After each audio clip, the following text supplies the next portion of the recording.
Alors, ensuite, il va falloir, dans les outils de la communication personnelle, il y a le CV. Donc, je vais vous montrer un exemple de CV que j'ai regardé pas plus tard que hier.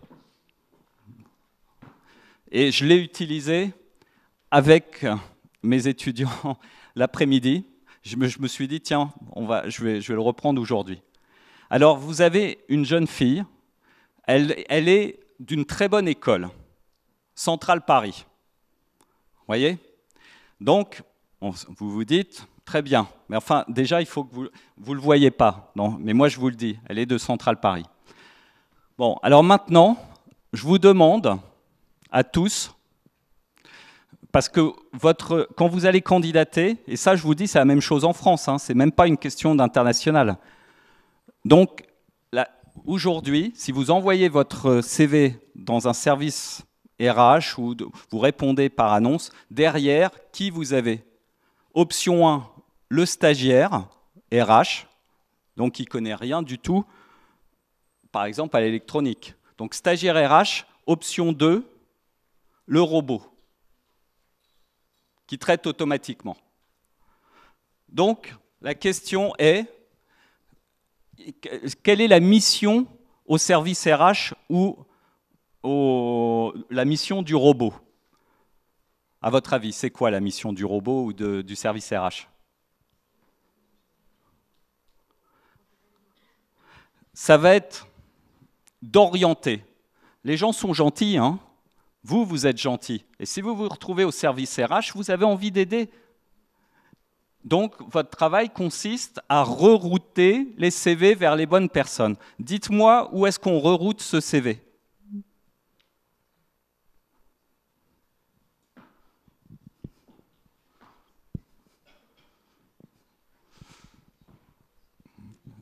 Vous ne savez pas? Ben non, parce que l'information clé de ce CV, c'est le nom de la personne. Alors, accrochez-vous bien, parce que le CV, c'est très culturel. Donc, moi, j'ai des CV du monde entier qui m'arrivent. Vous savez, sur un CV chinois, ben, on ne met pas forcément les mêmes informations qu'un CV en Algérie. Bon. Et donc, dans le CV, une fois, j'ai vu un CV qui m'arrivait, page numéro 1, la photo du gars au centre avec son nom. Et après, on passait à la page 2. Donc, le truc centré sur soi. Ben là, c'est clair, l'information numéro 1, c'est le nom et le prénom. Vous avez compris, il y a un problème. Vous ne savez pas quoi faire. Vous ne savez pas quoi faire. Donc, c'est poubelle. C'est tout. Donc, première chose qu'il faut absolument que vous ayez en tête, l'information numéro 1 du CV, c'est qu'est-ce que vous voulez faire. Bon, puis après, la deuxième question qu'on va se poser au service RH où le robot va essayer d'analyser, c'est est-ce que la personne a la compétence par rapport au poste? D'accord? Donc là, donc on ne sait pas ce que veut faire la personne. Alors on a un certain nombre d'informations techniques, mais vous savez, la première chose que va chercher le robot ou va chercher le stagiaire, c'est les informations qui sont en gras. Vous faites des tests de lecture, vous êtes en langue, vous voyez, enfin pour un certain nombre. Ben moi, vous voyez, je n'ai pas fait des langues, mais j'ai analysé beaucoup comment les gens regardaient les CV. Et je fais des tests comme ça. Je mets si vous étiez mes étudiants, on mettrait ça en batterie là, puis on regarderait, et c'est vous qui faites la sélection. Et vous allez voir, on va tous arriver à la même conclusion. Le mode de fonctionnement du chinois, quand il voit l'écriture, c'est que le détail donne le sens. L'écriture est symbolique, donc dans une écriture symbolique, le détail donne le sens. Dans une écriture alphabétique, si vous écrivez avec plein de fautes d'orthographe, on vous comprendra. Donc on a une approche qui est beaucoup plus global. Et si je vous donne 5 secondes pour analyser un texte, votre œil va être attiré par couleur et par le gras dans le CV. Et c'est là où vous allez voir s'il y a des mots-clés qui sont en relation avec votre compétence. À ce moment-là, vous allez vous dire, la personne qui va lire va dire oui, cette personne-là, elle est compétente.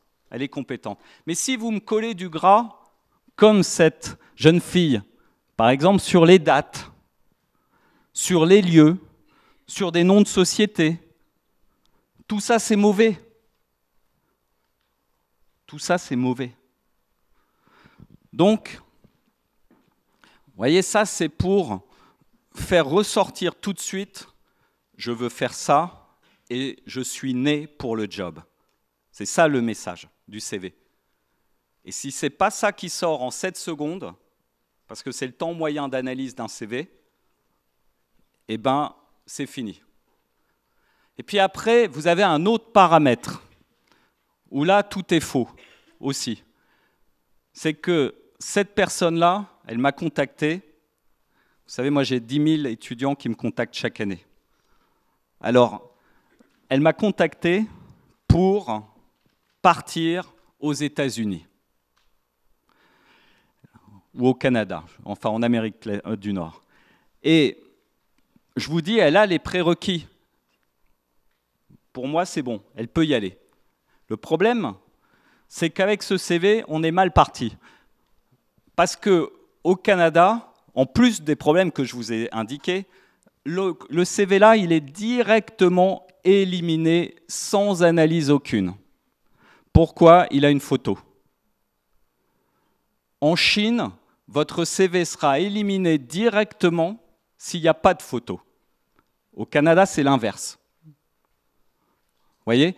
Moi, j'ai des CV chinois qui me sont envoyés où il y a le poids, où il y a la taille, il y a des informations, vous voyez, très très personnelles sur le CV. Parce qu'on dit, je vous ai dit, dans cette culture, ceux qui connaissent, le contexte est fondamental. Donc, un CV en Corée peut faire 20 pages. On va raconter plein de choses. Aux États-Unis, non. Aucune information personnelle. Il y a des lois anti-discrimination. Donc ça change complètement d'un pays à l'autre. Oui.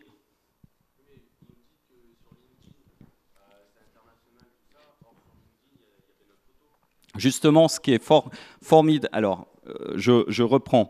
La question, c'est LinkedIn, justement, il y a la photo. Eh bien oui, c'est ça qui est fantastique. C'est comme dans la comptabilité avec SAP. Avec LinkedIn, il y a une espèce de standard mondial qui apparaît. Donc, c'est-à-dire qu'on va pouvoir combiner, en fait, l'aspect culturel européen, américain et asiatique. Moi, les CV, enfin, les profils LinkedIn, ils sont extrêmement descriptifs. Des gens avec qui je travaille, mais on fait vraiment une relecture sur chaque expérience, donc on développe. Alors que sur des profils, enfin sur des, par exemple, sur des CV nord-américains, vous allez faire des choses beaucoup plus concises sur le CV. Mais sur LinkedIn, vous avez une espèce de standard mondial qui se met en place et qui est extrêmement intéressant parce qu'effectivement, il faut une photo sur LinkedIn, mais c'est l'outil qui nous impose une standardisation, comme dans la comptabilité. Au niveau international, si vous allez voir des sièges de sociétés, ils aiment beaucoup SAP ou ces progiciels de gestion parce qu'ils imposent une espèce de standard mondial de fonctionnement à l'ensemble des équipes au niveau international. On se structure autour de l'outil. Et bien là, c'est ce qui est en train de se passer avec LinkedIn. Mais maintenant, ça n'empêche pas que vous avez des règles sur les CV qui diffusent dans les entreprises. Bon, autre point très important.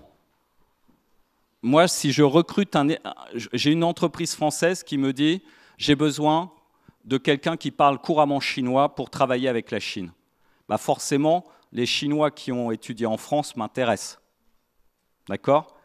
Mais dans les Chinois qui ont étudié en France, je vais regarder très fortement quelque chose. Quand je vais recevoir un CV à compétences égales, je vais regarder le numéro de téléphone. Parce que si la personne est avec un plus 33 et que si elle est avec un plus 86, ça change tout. Dans un cas, je n'ai pas de problème de papier. Dans l'autre cas, je n'ai que des problèmes de papier. Parce que faire venir un Chinois en France, c'est compliqué. Donc, quand vous voyez un numéro de téléphone, phone, plus 33, je vous dis tout de suite, le recruteur américain ou canadien vous élimine. C'est fini. On ne va pas plus loin. Donc, les informations géographiques, il faut faire très attention avec. Donc, vous voyez, c'est une succession de choses, et je ne vous ai pas donné tous les éléments, mais rien que sur le CV. L'autre jour, j'étais sur un forum à Studirama, j'ai vu, on a récupéré 250 CV. Je vous assure, il y en avait 2 qui passaient les tests. 2 sur 250. Donc, autre point, le marché de l'emploi.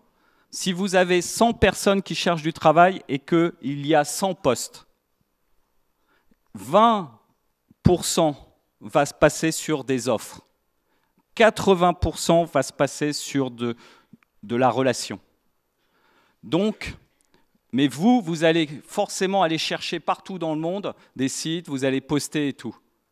Donc il y a en fait 100% des gens qui candidatent sur 20% du réel du marché. Et tous les jeunes font ça. Mais d'entrée de jeu, alors même s'il y avait 100%, enfin s'il y avait 100 postes pour 100 personnes, vous êtes à combattre entre vous sur un poste pour 5 parce que vous regardez là où, en fait, pour tout le monde, c'est une évidence qu'il faut aller là. Mais vous ne regardez pas ailleurs. Donc moi, je vais vous parler de la mise en relation. Oui. Eh bien, pas de numéro de téléphone, évidemment. Ah non, pas de numéro. Pas de numéro dès que vous êtes à l'international. Il faut mettre un email, il faut mettre votre profil LinkedIn. Il faut faire attention à l'information géographique. Et je vais vous dire, j'ai un garçon qui a trouvé du travail il n'y a pas longtemps à Londres. C'est même si vous candidatez sur Monster, par exemple. Monster regarde votre adresse IP. Et à partir du moment où vous candidatez à partir de la France, c'est eux qui contrôlent l'adresse IP. À ce moment-là, tout ce qui est ailleurs vous est fermé. Donc, je viens des nouvelles technologies. Moi, on travaille, quand vous candidatez sur un site américain, il faut que vous ayez une IP américaine. Voilà. Sinon, de toute façon, c'est vous oubliez. Eh ben, c'est très facile. Il y a plein aujourd'hui, les gens font du marketing. Vous avez Criteo qui est coté au Nasdaq, donc qui fait du marketing pour les sociétés, de l'analyse. Vous voyez, aujourd'hui, on utilise les nouvelles technologies pour vendre des produits. Eh ben, c'est la même chose pour vous. Il va falloir que vous maîtrisiez à fond ces outils parce que le produit, c'est vous.